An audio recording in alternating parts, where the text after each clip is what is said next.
Hey Lovebites! Finally, matatry ko na ang very famous Baker's Fair na Choco Mallows. Actually, yung favorite ko sa kanila is their Pianono. Pero ngayon, I got to try it. Actually, last 2 na lang to, kinuha ko na.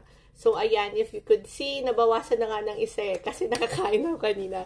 So, ngayon, kakain ako ulit with you naman at i-review ko to para sa inyo. So, this is 9 pieces of brownie na topped with mallows, na chocolate-coated mallows. I just forgot yung exact price nito, pero 100 plus pesos, I believe. Itatry natin ngayon. Ayan siya.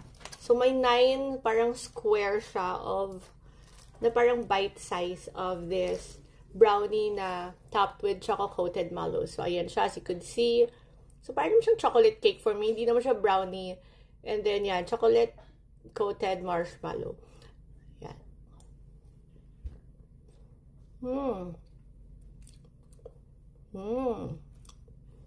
Sarap. Meron kang mababite na parang peanut. Kaya, it's also very good. Now, let's just try this one. For me, this is not a brownie. Kasi yung texture ng brownie is medyo matigas, diba? Or sometimes matigas on the outside, chewy inside. Ito, it's really a chocolate cake for me.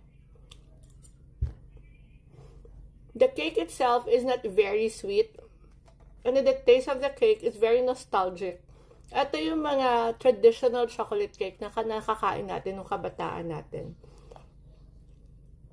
And then the mallow and the chocolate coating. Ayan. So, naturally, it's sweet, diba? So, it helps na yung chocolate cake itself is not very sweet. Kasi yung chocolate-coated mallows is already sweet. So, it balances out everything. And then, yung mga bits of peanut adds texture also. Kaya, masarap siyang kainin. And then, hindi ko alam kung bakit, what reminds me of this. Kasi, syempre, yung kabataan ko, nasa Zamboanga naman ako. Wala naman ako dito sa Manila. So, walang Baker's Fair doon.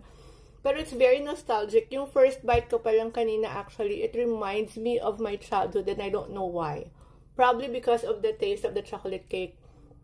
That's very traditional. Kasi when I was a kid, nagbe-bake yung mom ko ng chocolate cake. Na minsan for our consumption, minsan binebenta niya. So, parang kalasa niya yung chocolate cake ng mommy ko. Yun pala yun. So, that's why it's very nostalgic for me. And then, for 9 bite size at 100 plus pesos, to me, that's already very affordable. And good value for money. And masarap talaga siyang gawing dessert. I know it's really good because I already ate a full